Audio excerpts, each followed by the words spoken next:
તો રાજકોટમાં લક્ઝરી કારમાંથી ઉતરવાની અનોખી સ્ટાઇલને કારણે સોશિયલ મીડિયા પર ધૂમ મચાવનાર રીલ દાદી આખરે સંદેશ ન્યૂઝ સામે આવ્યા છે।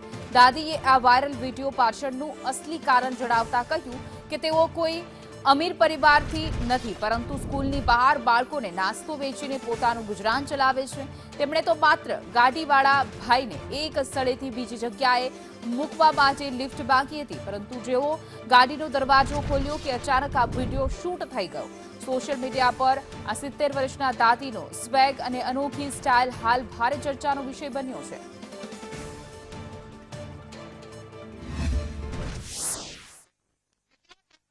વિડીયો વાયરલ થયો છે એક દાદીનો કે જે સ્કોર્પિયોમાંથી અલગ અલગ સ્ટાઇલની અંદર ઉતરે છે। આ માજી આપણી સાથે છે, સંદેશ ન્યૂઝ ત્યાં પહોંચ્યું છે। બા, શું નામ તમારું? મારું નામ મંજુલાબેન। મંજુલાબેન, તમારો એક વિડીયો વાયરલ થયો છે, તમે બનાવરાયો છે કે બીજા લોકોએ બનાવી વાયરલ? મેં જ બનાવ્યો હતો। એટલે એમ કે હું આ ગાડીઓમાં મૂકતી હતી, બીજા મૂકતા એની લઈને મેં કીધું મને મૂકો છે વિડિયા, એટલે હું વિડિયા મૂકવા માંડી।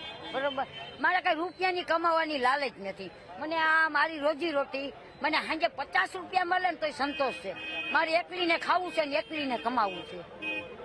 અને બા, આવી ગાડીમાંથી તમે અચાનક પડી જાઓ તો શું તો થાય? પડી જાય તો બા, હવે ભાઈ મારી ઉંમર થઈ ગઈ। બા, કેટલી ઉંમર તમારી? 72 વર્ષ। 72 વર્ષ। 72 વર્ષ। અને તે દિવસે શું થયું હતું? તમે ગાડીમાં બેઠા હતા? કાઈ નહીં, બેઠે ઉભી હતી, ખાલી આ પગ મારો વાંકો ન વળે ને એને લીધે હું ઉભી હતી।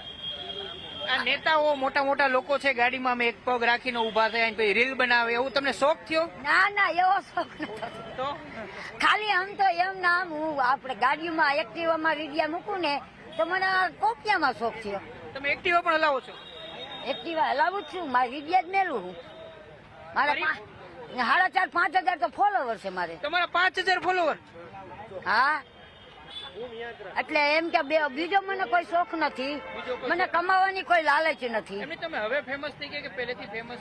2 વર્ષ પહેલાની છો, પણ હું વિડિયા નહોતી મૂકતી, મને ઘરનાની બીક લાગતી કે મારા ભાઈઓ કોણ, મારા ભાઈના છોકરાઓ કોઈ બધા ખીજાય, એટલે તે પછી હું મૂકવા માંડી। પણ ખરાબ ન મેલું, માતાજીના છે, કોઈ આમ ગાડી હાંકતી હોવ, ક્યાંય બેઠી હોવ, કાંઈ બોલતી હોવ, એવા વિડિયા મૂકતી। આ કોપિયાનો જ મને કાલ કુદરતી શું શોખ થયો। સ્કોર્પિયો છે, તમે કહો છો સ્કોર્પિયોની અંદર બેઠા પછી કઈ વાયરલ થયા પછી કોઈ પોલીસે કે કોઈ તમને બોલાવ્યું? કોઈએ કાંઈ મને નથી કીધું, કોઈએ કાંઈ નથી કીધું। હું કાલની આઈને જ ધંધો કરું છું, કોઈએ મને કાંઈ પૂછવાય નથી આયા, કહેવાય નથી આયા, કે નથી ગાડી વાળા મને કોઈ બોલવા આવ્યું। બા, અહીંયા જો ધંધો કરું છું। હજી તમે ફરી પાછા વિડીયો બનાવશો? મારી ગાડી ના વિડીયો હું ચાલુ રાખી, બીજા મૂકે તો હું શું કામ મારો વિડીયો હું મેલું, બીજા મૂકવા દઉં? મજા આવે છે? હા, બીજા મૂકે, હું નથી મૂકતી તો બીજા મેલે હે। હું આમ ગાડી લઈને જાતી હોઉં ને તો બીજા વિડીયો ઉતારીને મૂકી દે હે। બિલકુલ, તો આ મંજુલાબેન દાદી છે, 70 વર્ષ કરતા વધુ ઉંમરના છે, અને એઓએ જે સ્કોર્પિયોનો વિડીયો ઉતાર્યો હતો ને ત્યારબાદ તેઓ ગુજરાતભરની અંદર ફેમસ છે। તેમનું કહેવું છે કે બીજા લોકો તેમના વિડીયો ઉતારે છે, પરંતુ હવે તે પોતે વિડીયો ઉતારીને અલગ અલગ જે માધ્યમ છે સોશિયલ મીડિયાના તેની અંદર મૂકી રહ્યા છે। અને હાલ તેમનું કહેવું છે કે ન તો તેમને કોઈ ઈજાની બીક લાગે છે, ન તો તેમને ઈજાના કારણે જો કદાચ મૃત્યુ આવે તો તેની બીક લાગે છે। તેમને 3 પેઢી જોઈ છે અને હવે 70 વર્ષ થઈ ગયા છે, એટલે શોકના કારણે આ વિડીયો તેઓ મૂકી રહ્યા છે। કેમેરામેન વિપુલ બોરીચા સાથે મયુર સોની, સંદેશ ન્યૂઝ, રાજકોટ।